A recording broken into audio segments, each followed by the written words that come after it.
Welcome back to the Good Steward of Law and Wealth podcast. Excited to be here today. We're going to do kind of a unique episode. This episode would be great to watch on YouTube because we're going to have a lot of visuals. Hopefully you can still get some value on it if you're just listening on just the podcast.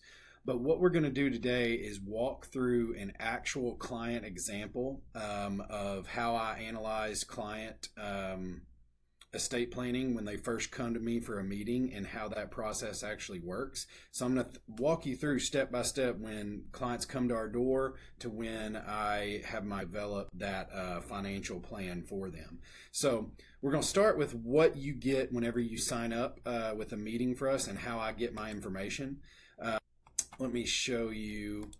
So what we'll look at is what I call our decision vault. So our decision vault is our intake form. So when you sign up with a meeting for us, you will get this intake form that we send you. You'll see here, it's an online form that you log in. It says, welcome to the client intake process for Ledly Jennings Law. We click continue and you go through this short survey, and it tells you exactly how long each section will take. At most, this would take you 20 minutes. The longest section you'll see here is the asset section, trying to figure out and fill out all of your actual asset information. But we walk you through this. So it's like a welcome where you continue, then you tell us a little bit about yourself. You get names of you and your spouses, that kind of information. And then we go on to your children information, your financial advisor information, and then planning questions that ask some questions to help me get prepared for the interview. And then we look at assets and who you want to be your decision makers.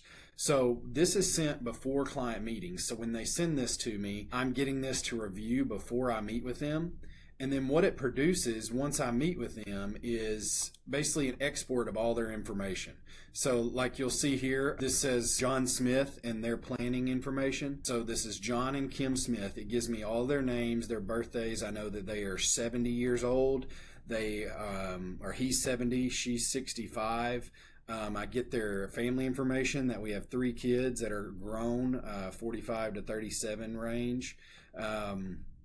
And then what's really cool is it shows me how they answered on planning questions. Like, what are they concerned about? So I can know more about what I'm coming to help them with in our initial meeting. So we see here, provide for their spouse after they're gone. That's of high importance. Provide for their children, high importance. Do they want to make any gifts while they're living? No. Do they have charitable inclinations? No. Do they want to avoid probate and estate tax? So I usually look at what is rated very high for them. So I know they want to avoid probate and estate tax, provide for their spouse and kids.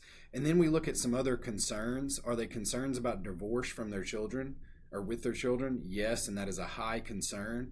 And it also says they're concerned about one of their children's ability to manage money. That's a high concern. You'll see in some of the notes down here, and I've already reviewed this, but they want to make sure their family farm is not subject to their divorce. I think probably what they're going to meaning by this is they want to make sure their family farm stays in the family if, one of their kids gets a divorce. And then they noted that one of their children was in an accident and can no longer manage money very well. He might be on a disability in the future. So we know that. And then they list, who would be in charge of their estate plan after they're gone. We see daughter for financial decisions and all kids for healthcare decisions. So that's kind of some of the things that you need to look at, or you can expect that I will need whenever you come to your estate planning meeting. And that gives me a really good amount of information. And then the next thing we look at is it produces a financial spreadsheet for me.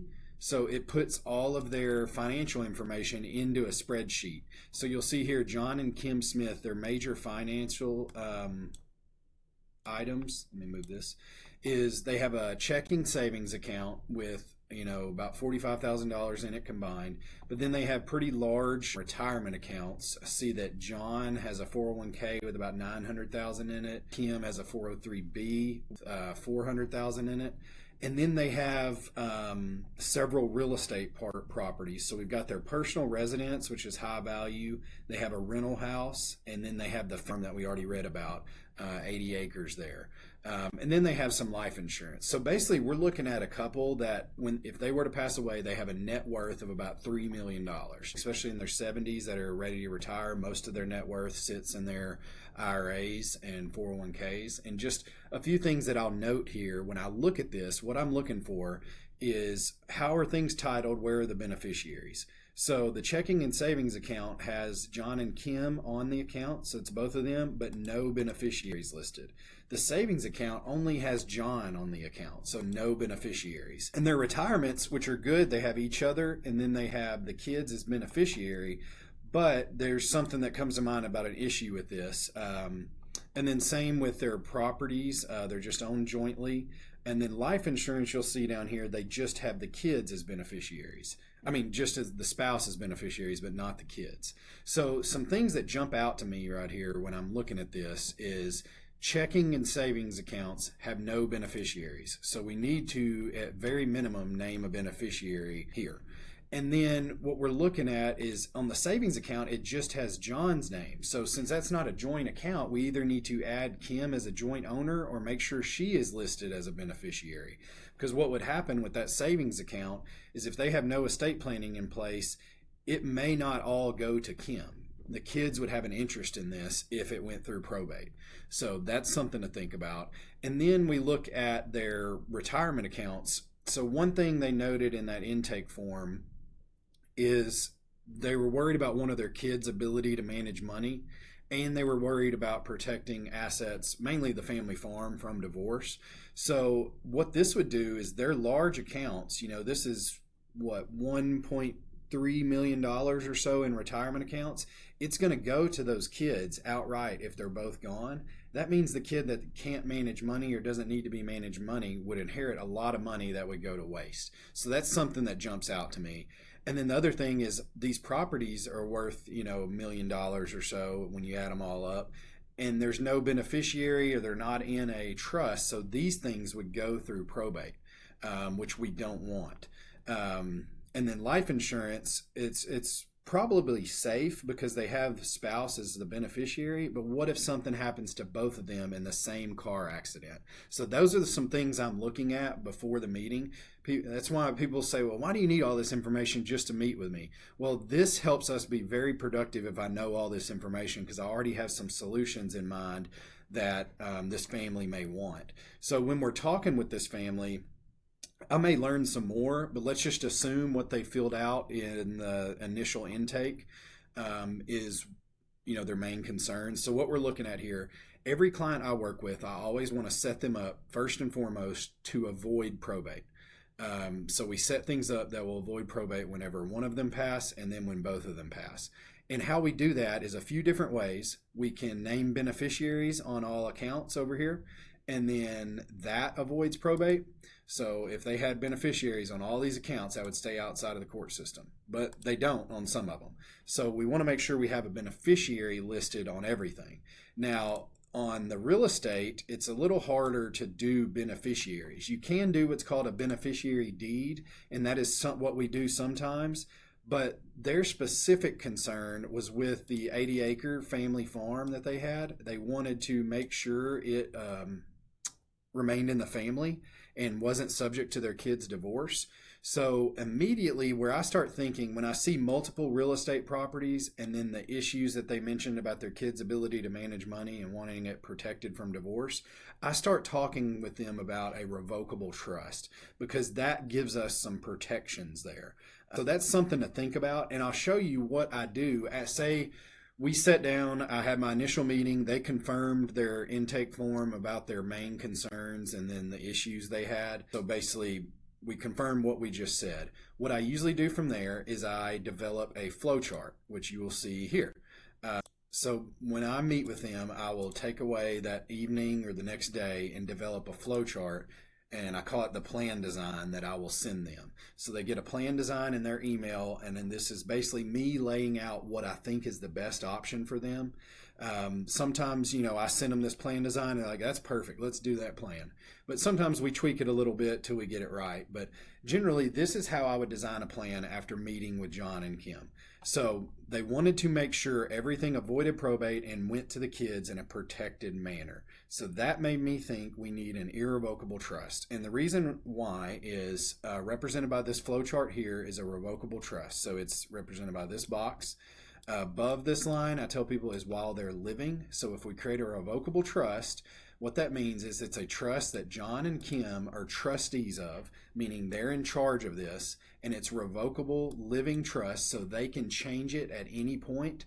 They have complete flexibility in their life, but the purpose of a trust is we put all of their assets in it. So financial accounts, personal property, life insurance, their real estate, everything goes into this trust. It's kind of like a funnel. So when one of them passes away, we move down to this level here, and everything goes to the surviving spouse outside of probate. So that is the whole benefit of a trust, is everything in it avoids probate when you pass away. It gets all this stuff that's scattered everywhere into one container that then avoids probate. So let's say John passes away first. We're leaving everything to Kim.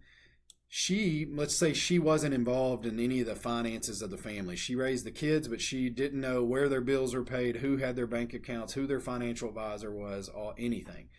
But because they have set up this revocable trust, I'm now involved and know where everything's titled. Everything's in one location. So if John passes away and I'm sitting here meeting with Kim at this stage, we actually know where everything is, and we can administer it and make it really quick and easy for her.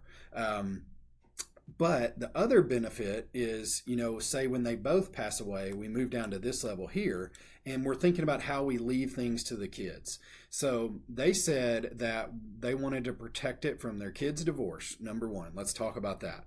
So what we do for that is we create sub-trust from this trust for each of the kids.